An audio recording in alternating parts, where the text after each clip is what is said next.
श्री महावीर प्रभु को मेरी वंदना। श्री महावीर प्रभु को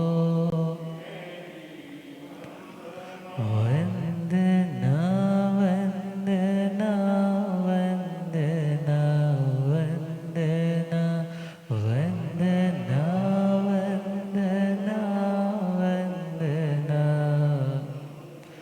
मुझको तारो प्रभु तारे जो चंदना। मुझको तारो प्रभु तारे जो वंदना वंदना वंदना वंदना वंदना। तेरे चरणों में दाता मेरा ध्यान हो। तेरे चरणों में दाता झूठी दुनिया से दिल मेरा अनजान हो। झूठी दुनिया से दिल मेरा चाहे सुख में रहो चाहे दुख में रहो। चाहे सुख में रहो चाहे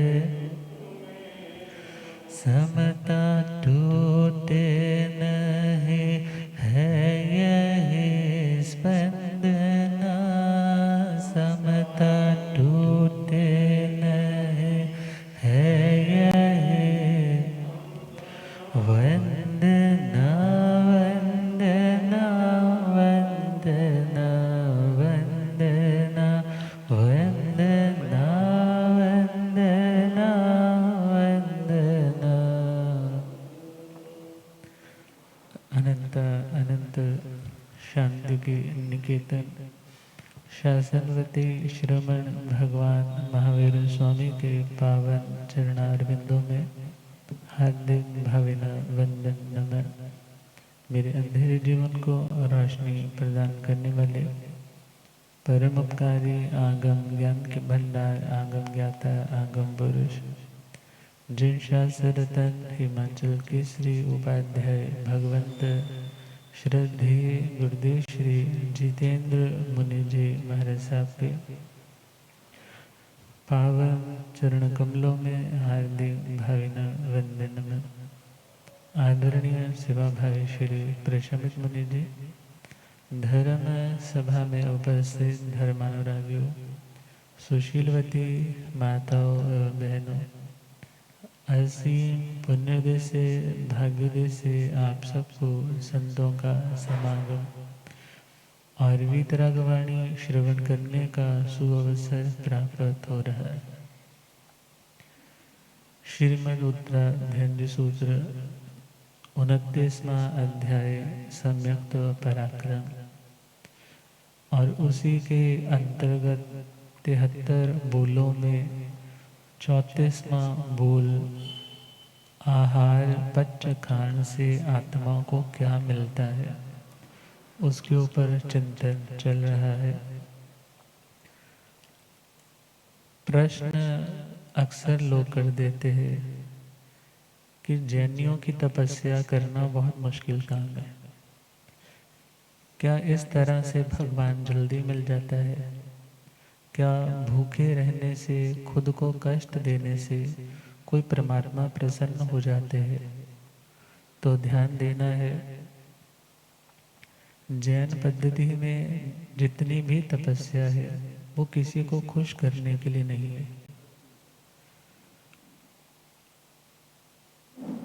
और जो आत्मा में ही परमात्मा स्वरूप है, उस परमात्मा स्वरूप को पाने में जो बाधा डालने वाले कर्म है, जो आवरण है, उन कर्मों के आवरणों को तोड़ने का सबसे सशक्त सॉलिड जो माध्यम है वह है तपस्या।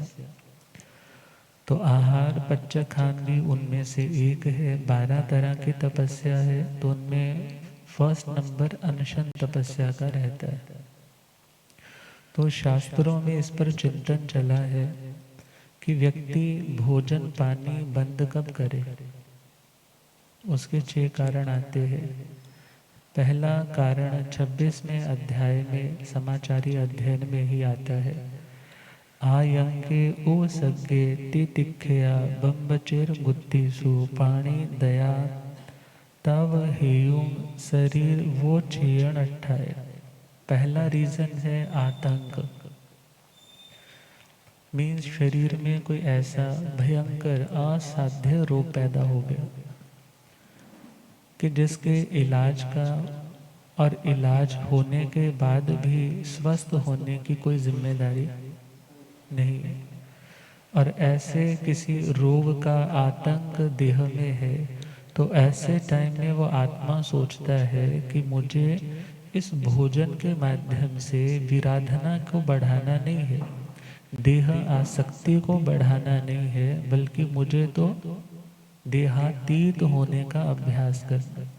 और ऐसा चिंतन करने वाली वो आत्माएं फिर आहार का इनटेक बंद कर देती।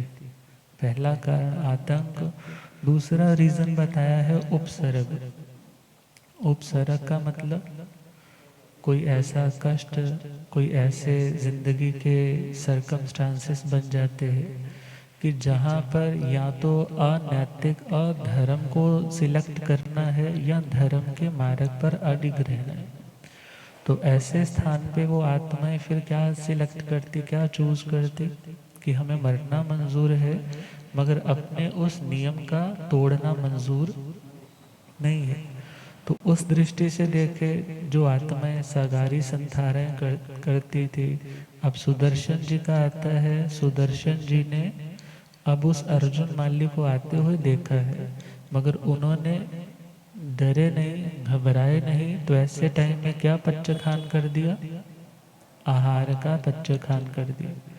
और आगे चले जो धारिणी महारानी का आता है, जो वसुमती चंदन बालाजी की माता थे, जब रथी की दृष्टि कुदृष्टि में बदली है, तो उन्होंने उस टाइम क्या किया, दाह मीन्स आत्म त्याग कर दिया। क्यों किया, आहार तो छोटा ही छोटा, प्राण भी छोड़ दिया।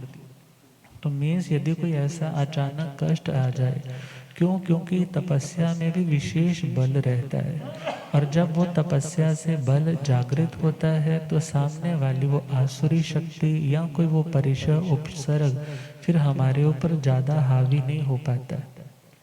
और अगला पॉइंट है ब्रह्मचर्य गुत्तिसु, अर्थात अपने ब्रह्मचर्य की सुरक्षा के लिए भी एक आत्मा जब देखता है कि भोजन उत्कृष्ट रसों से परिपूर्ण है और ऐसा आहार लेने से मेरा मन, मेरी इंद्रियां कंट्रोल में नहीं रह पा रही, और ऐसे टाइम में भी वो साधक आत्माएं भोजन का त्याग कर देती है। अब चौथा पॉइंट दिया है प्राणी दया। प्राणी दया का मतलब जीवों के ऊपर दया की भावना है, और उस दृष्टि से भी कोई व्यक्ति भोजन इत्यादि छोड़ देता है कि मुझे भोजन नहीं करना। क्यों, क्योंकि इस चीज़ को बनने में हिंसा बहुत है, इस चीज़ को खाने के बाद भी विराधना की संभावना है। तो ऐसा व्यक्ति प्राणियों के ऊपर, जीवों के ऊपर अनुकंपा भाव होने के कारण आहार का त्याग करता है। अगला पॉइंट दिया है तप हेयु, तपस्या के हेतु से। किसके हेतु से, अब ये बहुत लास्ट में जाके बताया कि यदि कोई व्यक्ति खुद को तपाना चाहता है, क्यों तपाना चाहता है, क्योंकि उसे घी तक पहुंचना है। घी पाना है तो मक्खन को तपाना होगा, मक्खन को तपाना है तो बर्तन को तपना होगा। ऐसे ही कार्बन शरीर को तपाने के लिए आत्मा को स्वयं उसके साथ तपना होगा, और जब दोनों तपेंगे तो शरीर पर भी उसका इफेक्ट आएगा, उसका असर दिखेगा। मगर उसका लक्ष्य क्या है कि मैं निश्चय शुद्ध स्वरूप तक, प्योर फॉर्म तक पहुंच सकूं। तो अगला पॉइंट दिया है तपस्या के हेतु से भी कोई व्यक्ति क्या करता है, आहार का त्याग करता है। और लास्ट रीजन दिया है शरीर का विच्छेद करने के लिए। किसका विच्छेद?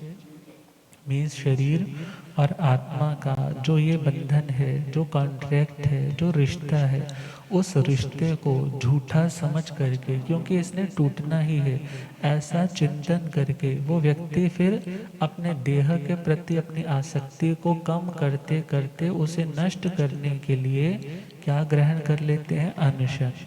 क्या ग्रहण करेंगे? अनशन, तपस्या ग्रहण करेंगे। तो इस सूत्र में आया था कि आहार के पचखान से, प्रत्याख्यान से, त्याग करने से आत्मा को क्या मिलता है? तो प्रभु ने तो उत्तर दिया था कि जो जीवित रहने की अभिलाषा है वो अभिलाषा छूट जाती है।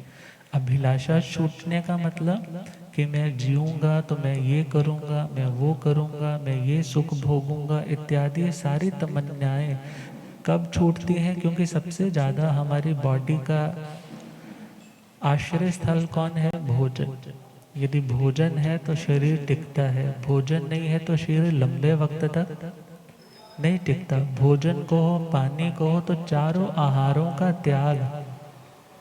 मगर एक यहाँ पर प्रश्न आ जाता है, डाउट आ जाता है। अन्य लोग क्या, अपने जैन लोग भी कह देते हैं, महाराज क्या शरीर की कीमत ज़्यादा है या आत्मा की कीमत ज़्यादा है? मीन्स क्या जिंदगी की कीमत ज़्यादा है या तपस्या की कीमत ज़्यादा है? वैसे तो देखा जाए तपस्या का जो स्थान है वो तो हमेशा ही ऊंचा रहता है, मगर फिर भी जब ऐसी कंडीशन आ जाए कि व्यक्ति के देह में, शरीर में कोई ऐसी व्याधि है, तपस्या कर रहा था मगर कोई ऐसी व्याधि उभर करके आई है और वो व्यक्ति चाहता है कि मैं कंटिन्यू रखूं, मगर उस व्यक्ति को बीच में किसी चीज़ का सेवन करना पड़ा, तो वहाँ पर ध्यान देना है। जब कभी पच्चखान दिए जाते हैं तो 7 आगार दिए जाते हैं। क्या दिए जाते हैं? आगार का मतलब, आगार का मतलब छूट दी जाती है कि यदि कोई ऐसी समस्या खड़ी हो जाए तो ऐसी कंडीशन में तुम अपनी तपस्या में इन चीज़ों का सेवन कर सकते हो। तो हम चले, जब कभी पच्चखान करवाया जाता है, व्रत का पच्चखान करवाया, तो बोला जाता है उगए सूर्य अभत्तठं पच्चखामी चौविहंपि आहारं असनं पाणं खाइमं साइमं अनथणा भोगेण सहसा गारेण परिठावणिया गारेण महत्तरा गारेण सव समाह्ये वत्तिया गारेण वो सिरा। ये साधु महाराज के पच्चखान की बात है, तो इसलिए यहाँ पर ठावणिया गा रहे हैं। तो यहाँ पर समझना है, जब चारों आहारों का त्याग करवाया, जब किसी को व्रत करवा दिया, पच्चखान भी दे दिए, मगर उस पच्चखान के साथ उसको ये छूट देकर के पच्चखान दिया जाता है। कौन सी छूट? पहला पॉइंट दिया है अनथणा भोगेण। अनथणा भोगेण का मतलब है अनाभोग दशा में। कौन सी दशा? कौन सी दशा? अनाभोग दशा। अनाभोग दशा कौन सी दशा होती है? सिंपल बोले तो जो बेते अन्य में चीज़ खाई जाती है, पता ही नहीं लगा तुम्हें, अनअवेयरनेस में तुमने उस चीज़ को ग्रहण कर लिया। मीन्स अत्यंत विस्मृति की दशा, तुम्हें याद ही नहीं रहा। सपोज तुमने तो आज आईमिल पचका था, मगर दुकान पर बैठे तो कोई ग्राहक आया, उसने बोला कि चाय पीनी है, तो चाय आ गई। चाय तुम्हारी भी साथ ही उसने, क्योंकि चाय वाले को भी पता है कि 1 कप मंगाया तो मतलब 2 कप तो भेजने ही है, तो साथ में बिस्किट भी भेज दिए हैं। अब जैसे ही उसने डिप किया और जैसे ही खाया, जैसे ही खाया तो क्या ध्यान आया, आज बिस्किट इतना स्वाद क्यों लग रहा है, आज ये बिस्किट इतना टेस्टी क्यों लग रहा है। तो एकदम याद आया, अरे मेरा तो आज क्या है, आईमिल है। मगर इतना ध्यान देना है, यदि कोई व्यक्ति ऐसे खाने के बाद फिर भी उसका टेस्ट लेता रहे, तब तो उसका व्रत भंग होता है।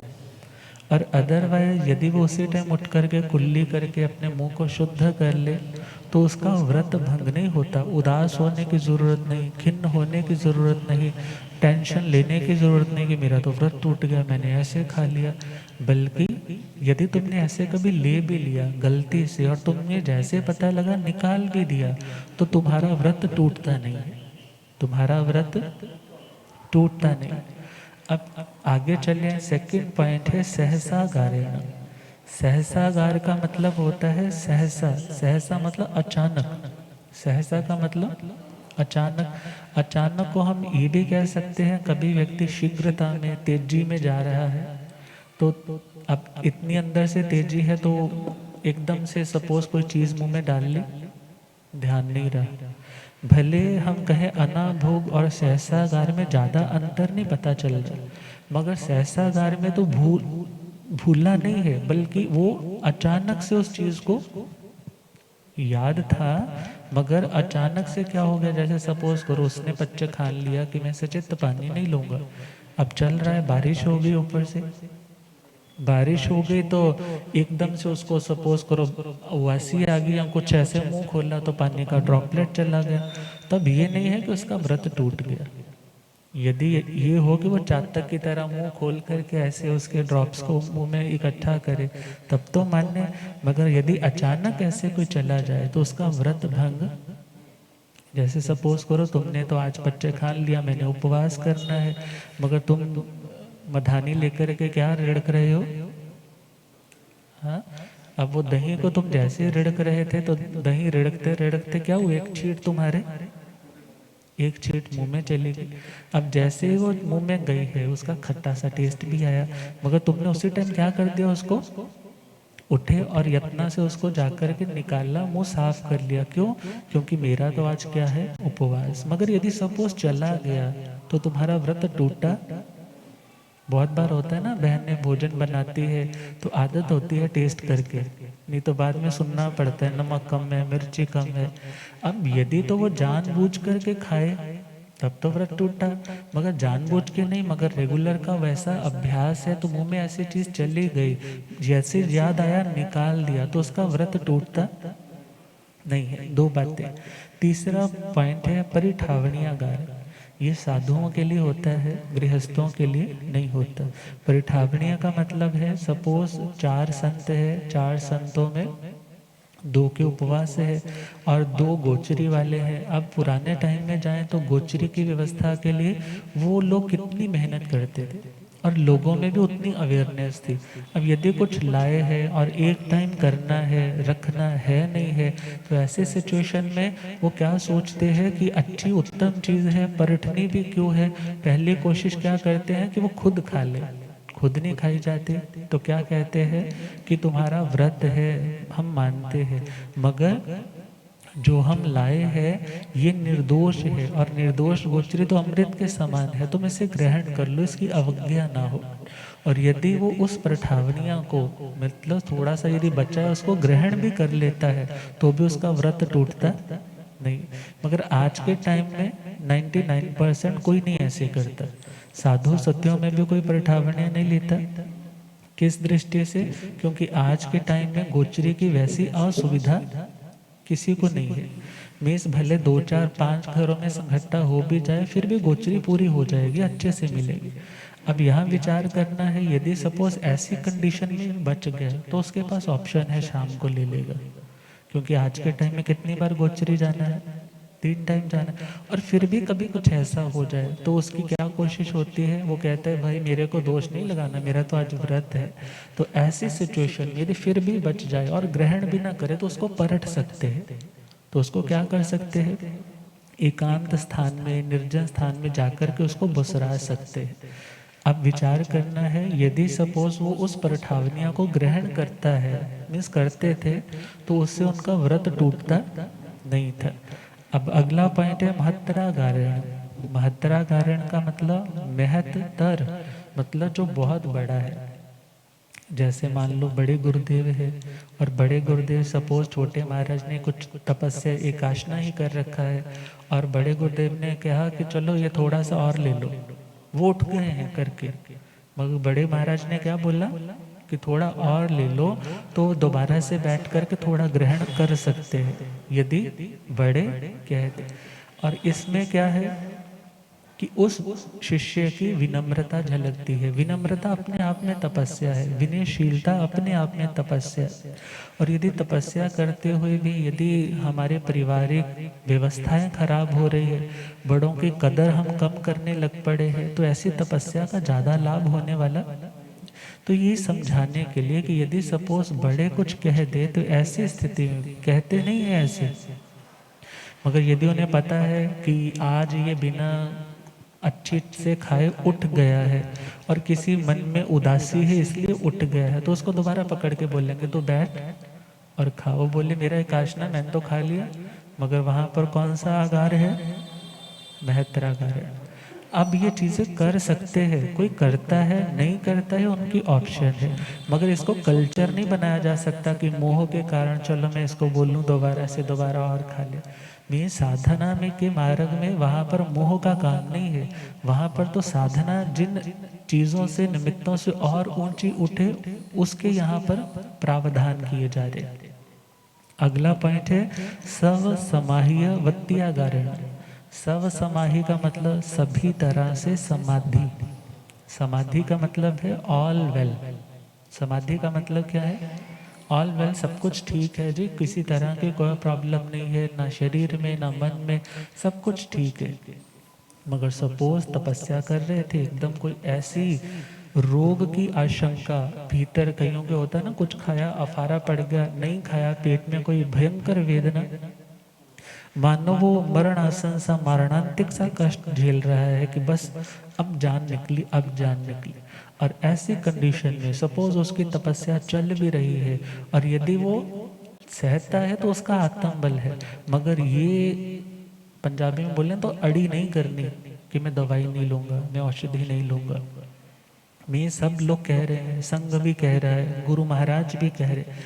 तो ऐसी स्थिति में किसी व्यक्ति को ये बोलने का अधिकार नहीं है कि उसने तपस्या में औषधि ले ली, बल्कि यदि वो असमाधि भाव में जा रहा था, आरत रौद्र ध्यान में जा रहा था, श्रद्धा से भी डावाडोल हो रहा था, तो ऐसी कंडीशन में यदि उसे औषधि और इवन यदि उसे कोई चीज़ खाने को भी दे दी जाए तो भी उसकी व्रत, उसका ये तपस्या भंग टूटती नहीं। ये आपको इसलिए बताई है कि कभी ऐसी सिचुएशन कंडीशन कभी सुनने को मिल जाए तो व्यर्थ में किसी की निंदा चुगली में पढ़कर के कर्म नहीं बांधना। और अपनी ओर से तो यही कोशिश हर व्यक्ति की रहती है कि मैं किसी तरह के अगार का सेवन, किसी तरह की छूट का सेवन नहीं करूं। मैं जब भी तपस्या करूं तो पूर्णतया से निर्दोष करूं, उसमें मेरे को कोई छूट नहीं रखनी। मगर जब कभी ये करवाए जाते हैं पच्चखान तो इसके साथ ये आगार उस व्यक्ति को दिए जाते हैं। अब विचार करना है, ये भोजन हमारे भजन को बढ़ाता भी है। भजन समझ रहे हैं ना, भजन वाला नहीं बोल रहा मैं। हम भोजन वजन को भी बढ़ाता है, मगर वो भजन में भी सहयोगी होता है। भोजन किस में सहयोगी है, बोलते हैं ना, भुख्या भजन न होए गोपाला, आ फड़ कंठी ते आ फड़ माला।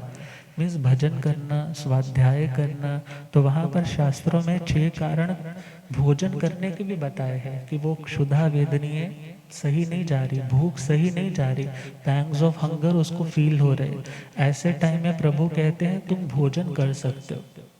अगला पॉइंट आता है वैयावृत्य, सेवा करनी है। मैं सेवा करने के लिए भी क्या चाहिए, स्ट्रेंथ चाहिए, शक्ति चाहिए। और यदि वो शक्ति नहीं है तो तुम सेवा नहीं कर पाओगे। और उस दृष्टि से भी यदि तुम्हें भोजन करना पड़े, ये अगार नहीं है, ये अलग कंडीशन है, ये अलग कंडीशन है। कहीं ये नहीं सोचना कि मैं तपस्या में ये कुछ खाने पीने लग जाऊं। तो ये है कि यदि कोई व्यक्ति भोजन करता है तो वो भोजन करते टाइम भी प्रभु की आज्ञा में है। यदि उसकी दृष्टि में 6 बातें रहती, पहला कि ये क्षुधा वेदनीय भूख सही नहीं जा रही, दूसरा वो व्यक्ति सोचता है कि मुझे सेवा करनी है इसलिए मैं भोजन त्याग नहीं पाऊंगा, मुझे ग्रहण करना पड़ेगा। और तीसरा इरिया समिति, चलना है, चलने में दृष्टि की कंसंट्रेशन क्लियरली दिखना जरूरी है, पैरों में जान जरूरी है, तो उसके लिए क्या जरूरी है, भोजन जरूरी है। अगला पॉइंट है संयम के लिए। मैं संयम पालने में भी क्या चाहिए? शक्ति चाहिए। संयम पालने के लिए भी क्या चाहिए? वो 17 तरह का संयम जब हम सुनते हैं, मीन्स हर चीज में ऊर्जा लगेगी। और यदि सपोज तुम ऊर्जा के अभाव में, उस फिजिकल स्ट्रेंथ के अभाव में, उस साधना में पीछे जा रहे हो, तो उसकी जगह क्या उचित है कि तुम भोजन ग्रहण करो। और अगला पॉइंट है प्राण प्रत्यय, मीन्स अपने प्राणों को बनाए रखने के लिए। प्राण मतलब जीवन को बनाए रखने के लिए, जीवन को स्थिर रखने के लिए, मीन्स अपनी सस्टेनेबिलिटी को बनाए रखने के लिए, अपनी जिसको हम बोले लाइफ फोर्स को बनाए रखने के लिए कि मेरे ये अभी मरना नहीं है भाई, अभी तो मेरे को जीना है, बहुत साधना करनी है। उस दृष्टिकोण को ध्यान में रखते हुए भोजन लिया जाता है। और जो छठा पॉइंट है, बड़ा ही सॉलिड पॉइंट है, धर्म चिंतन। धर्म चिंतन में भी क्या लगती है? शक्ति। ब्रेन कितनी ऊर्जा लेता है। जब पढ़ाई के दिन होते हैं ना, तो कितनी कितनी वो गिरियाँ खा जाते हैं, कितना पनीर खा जाते हैं, कि जूस भी पी रहे हैं, फ्रूट भी ले रहे हैं, रोटी भी खा रहे हैं। क्यों? क्योंकि उस टाइम सारी एनर्जी कौन कंज्यूम कर रहा है? सारी का मतलब मैक्सिमम एनर्जी किसको जाती है? ब्रेन को। इसलिए धर्म चिंतन, यदि कोई साधक ऐसा है जिसे भूखे रहने वाली तपस्या नहीं होती, मगर वो पढ़ता बहुत है, चिंतन बहुत करना है, अनुप्रेक्षा बहुत करनी है, और वो अपने चिंतन को और दृढ़ बनाए रखने के लिए और चिंतन चलाए रखने के लिए यदि भोजन रेगुलर भी ग्रहण करता है, तो भोजन लेना गलत नहीं है। अर्थात इन इन कारणों से भोजन लिया जाता है, और उन 6 कारणों के कारण भोजन त्यागा जाता है, और ये अगार रहते हैं। यदि तपस्या है तो अनाभोग दशा में, अनाभोग दशा को हम आज के लेवल पे ऐसे भी समझ सकते हैं कि अनाभोग का मतलब है कि जिसमें हमारा उपयोग ही नहीं है। उपयोग नहीं है, मान लो सामने किसी के घर में हलवा बन रहा है, अब उसकी स्मेल भी तो आ रही है ना। डोसा बन रहा है, उसकी स्मेल भी आ रही है। पाव भाजी बन रही है, उसकी स्मेल भी आ रही है। तड़के लग रहे हैं, वो भी स्मेल आ रही है। कुछ ना कुछ तो फ्लेवर और वो इनटेक आ रहा है ना, तो मैं टेस्ट भी थोड़ा थोड़ा महसूस हो रहा है। मगर उस चीज़ को तुम उपयोग पूर्वक, मतलब अपनी इच्छा से ग्रहण नहीं कर रहे, क्योंकि ऐसे टाइम पे तुम क्या कर सकते हो, जो आ रहा है उसको तो नहीं रोक सकते। और वातावरण में न्यूट्रिशंस देखा जाए, यदि वहाँ पर कुछ ऐसे तत्व मौजूद हैं, वो भी हमारे फिजिकली देखा जाए बॉडी के माध्यम से जा रहे हैं, तो उन चीज़ों की इनटेक से भी हमारा व्रत खंडित नहीं होता। मगर यदि हम उनकी लालसा करें, उनकी भावना भाएं, स्वाद चखने की कोशिश करें मन ही मन से, तो व्रत में हमारे अतिचार लगते हैं, दोष लगते हैं। तो कहा भोजन हमें भजन में सहयोगी भी होता है, मगर यदि भजन में वो सहयोगी ना बने, तो ऐसे टाइम में भोजन को क्विट किया जाता है, छोड़ा जाता है। क्यों? क्योंकि जब इंद्रियां, हमारा मन उच्छृंखल मीन्स अनकंट्रोल्ड होने लग जाता है, साधना के मार्ग पे सही तरीके से चलता नहीं है, तो उसे समझाने के लिए ये नीति अपनाई जाती है कि उसे भोजन देना बंद कर दिया जाता है। तो क्या कहा? भोजन की आशा जो छोड़े, भजन में लगता ध्यान, मरण धर्म देह में खोजे वो निज भगवान। हो मरण धर्म देह में खोजे वो निज भगवान। निश्चय से स्वरूप जो सिद्धो ने पाया। आत्मा का निश्चय स्वरूप कौन सा? निश्चय से स्वरूप जो सिद्धो ने पाया, वहाँ क्षुधा न प्यास न काया की माया। वहाँ क्षुधा न प्यास न काया की माया। कर्म रहित उस मुक्ति सुख को पाने का वरमान।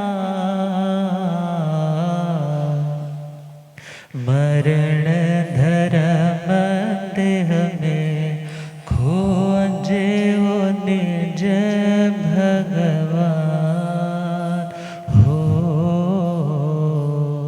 मरण धर्म देह में खोजे वो निज भगवान। तेरा माह तक प्रभु ऋषभ ने तप धारा।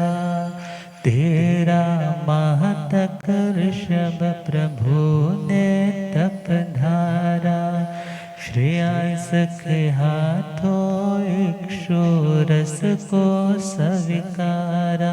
श्रेयांस के हाथों इक्षुरस को 5 महीने 25 दिन तप किया प्रभु वर्धमान। मरण धर्म देह में खोजे वो निज भगवान हो।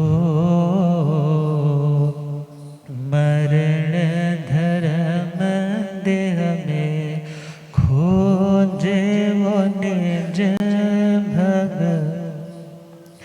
देह की ममता छूटे अनशन के तप से। देह की ममता छूटे अनशन के तप से। अनाहार स्वरूप खिले आत्म जप से। अनाहार स्वरूप खिले आत्म जप से। करोड़ों भव के कर्म कटे प्रभासय मोक्ष सोपान। मरण धर्म देह में खोजे वो निज भगवान हो। मरण धर्म देह में खोजे वो निज भगवान। अर्थात मरण धर्म शरीर मरण धर्म है, आत्मा तो मरण धर्म। जब कभी तपस्या की जाती है तो किस दृष्टि से कि इस विनश्वर नष्ट होने वाले शरीर में मैं उस शाश्वत जो सदा एग्जिस्ट करने वाला, जो सदा मेरा था, जो सदा मेरे पास है, जो सदा मेरे साथ रहेगा, मगर मुझे उसे सुधारना तो है। जो अपना हो तो उसको सुधारने की कोशिश करते हैं ना, और जो अपना काम हो तो उसको हम कितनी लगन से करते हैं, कितनी ईमानदारी से करते हैं। तो यह सोच करके अपनी आत्मा की शुद्धि के लिए आत्मा तप कर दे। गुरुदेव पधारे। हो रब मेरा सतगुरु बन के आया मैनो।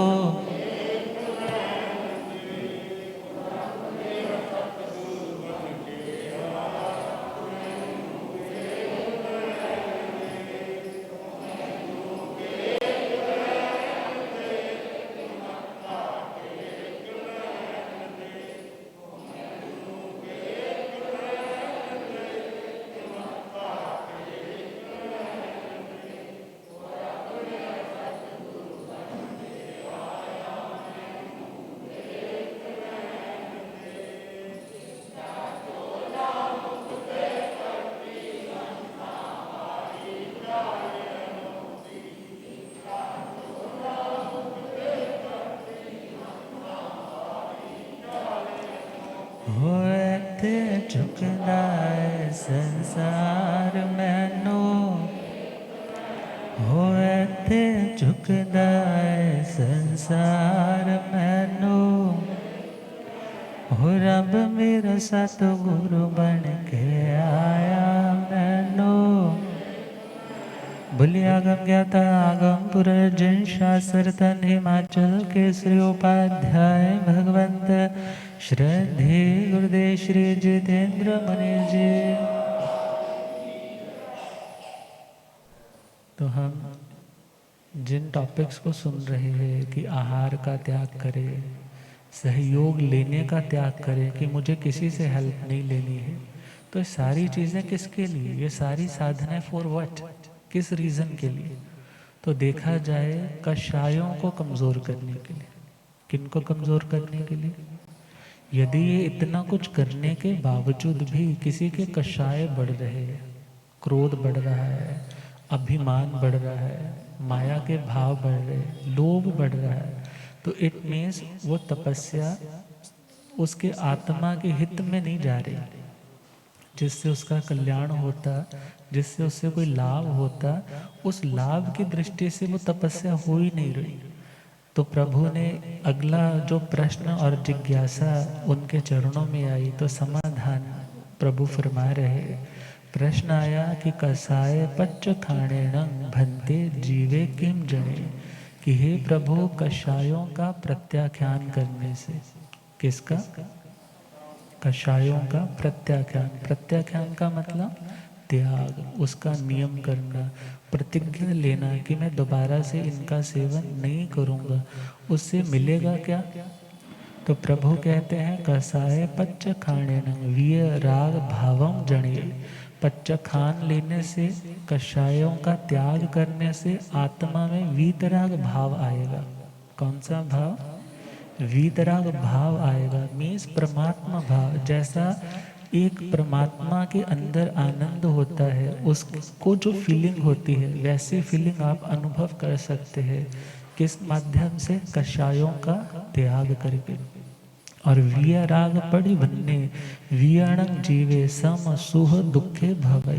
और जो आत्मा वीतराग भाव से संपन्न है, वीतराग भावों के मार्ग पर चल रहा है, ऐसी आत्मा सम हो जाती है। सम का मतलब सुख आता है तब तो भी उसकी सेम रिएक्शन है, ये तो कर्म का उदय है। दुख आता है तब भी सेम रिएक्शन है, ये कर्म का उदय है। कर्म भी मैंने किए हैं, कर्म का भुगतान भी मुझे ही स्वयं करना है। अर्थात कषाय के पच्च खान से आत्मा में समता आती है। क्या आती है? समता आती है। तो कषाय किसको बोलते हैं? कषाय एक रंग का नाम भी है। रंग कौन सा? जो गहरा लाल रंग का है, जिसको हम सिंपली बोल रहे हैं कि जो खून से रंगे हुए वस्त्र है, तो वो कषायों से ही होंगे ना। उसकी आत्मा भी तो फिर वैसे ही मलिनता से युक्त होगी। और जो कषाय है वो मैले रंग को बोलते हैं, मलिनता को भी कषाय बोलते हैं। और चले तो रस की दृष्टि से जो कसैला रस है, कैसा रस? कसैला रस है, उसको भी कषाय बोलते हैं। और आगे चले तो आवेश का नाम भी कषाय है। और कलयुग का एक दूसरा नाम कषाय भी है। कलयुग का भी एक नाम क्या है? कषाय है। और सिंपली जो परिभाषा हम ऑलरेडी सुनते हैं, कष प्लस आय, कष इज संसार, संसार मतलब दुख, और दुख की आय जिससे हो, इनकम, लाभ, प्रॉफिट जिससे हो, मीन्स जिससे हमारा दुख बढ़ता चला जाए, उसका नाम क्या है? कषाय। कषाय का सेवन करने वाली आत्मा न आज सुखी है न कल सुखी है, वो हमेशा दुख के वातावरण में ही रहता है। और किसी ने पूछा कि मुक्ति कैसे मिलेगी? क्या मैं दिगंबर हो जाऊं तो मुझे मुक्ति मिल जाएगी? बोले नहीं मिलेगी। फिर पूछा कि मैं वाइट कपड़े वाले महाराज को फॉलो करने लग जाऊं तो मुक्ति मिल जाएगी? बोले नहीं मिलेगी। तो मुक्ति कैसे मिलेगी? तो पूर्व आचार्यों ने क्या लिखा? ना शांबरत्वे न सीतांबरत्वे न तत्ववादे न च तर्कवादे न पक्ष सेवा आश्रयणेन मुक्ति कषाय मुक्ति किल मुक्ति रेव। अर्थात आशा बोलते हैं दिशाओं को। आशा ही है अंबर कपड़े जिसके, मीन्स दिशाएं ही है अंबर कपड़े जिसके, उन्हें दिगंबर बोला। यदि मैं दिगंबर हो जाऊं तो क्या मैं मुक्त हो जाऊंगा? बोले नहीं होगे। फिर पूछा यदि मैं सीतांबर मीन्स वाइट कपड़े पहनने लग जाऊं तो क्या मोक्ष मिल जाएगा? बोले जी नहीं मिलेगा। फिर किसी ने कहा कि यदि कोई व्यक्ति तत्वों का जानकार बन जाए, उसको थोकड़े हैं माइंड में ऐसे फीड हो जाए, तोते की तरह बोलने लग जाए, तो क्या मोक्ष हो जाएगा? बोले नहीं होगा। बोला यदि कोई तार्किक रीजनिंग करने में बहुत एक्सपर्ट हो जाए तो क्या मोक्ष हो जाएगा? बोले नहीं। यदि कोई व्यक्ति किसी एक पक्ष को, पक्ष मीन्स किसी एक संप्रदाय विशेष के साथ बंध जाए कि ये बहुत सॉलिड, बहुत अच्छा संग है, मैं इसके साथ जुड़ जाऊं तो क्या मोक्ष मिल जाएगा? तो कहा ऐसा करने से भी मोक्ष मिलने वाला नहीं है। तो मोक्ष कैसे मिलेगा? कहने लगे ये चीजें सारी की सारी करने के बावजूद भी यदि कषायों में बढ़ोतरी हो रही है तो मोक्ष नहीं है, मगर यदि इन चीजों के साथ जुड़ने के बाद हमारे कषाय कम हो रहे हैं तो कहा कषाय मुक्ति किल मुक्ति रेव। यदि कषाय कमजोर हो रहे हैं, कषायों से हम मुक्त हो रहे हैं तो वही सच्ची मुक्ति है। अदरवाइज क्या हो जाएगा? व्यक्ति दिगंबर भी हो गया, श्वेतांबर भी बन गया, तत्व भी सीख लिए, तर्क की बातें भी सीख ली, किसी न किसी गच्छ के साथ भी जुड़ गया, मगर कषाय नहीं कम कर पा रहा। तो फिर ऐसी सिचुएशन में क्या होगा? किसी ने लिखा इस कदर बट गए हैं दुनिया के सब लोग, इस कदर बट गए हैं दुनिया के सब लोग, अगर भगवान भी धरती पे आके बोले ना मैं भगवान हूँ तो लोग पूछेंगे किसके वाले? क्या पूछेंगे? किसके वाले? मीन्स हमें तो भगवान की बातों को एक्सेप्ट करना है, योग्यता के अनुरूप उन्हें धारण करना है, और यदि हम उन्हें कषायों को तोड़ने में, खत्म करने में सहयोगी बना रहे तो हमारी मुक्ति निश्चित है। और यदि कषाय कम नहीं हो रहे तो किसी भगवान को मानो, किसी गुरु से गुरु धारणा लो, कल्याण होने वाला नहीं है। तो समय बहुत हो रहा है, गुरुदेव कृपा करेंगे। ओम।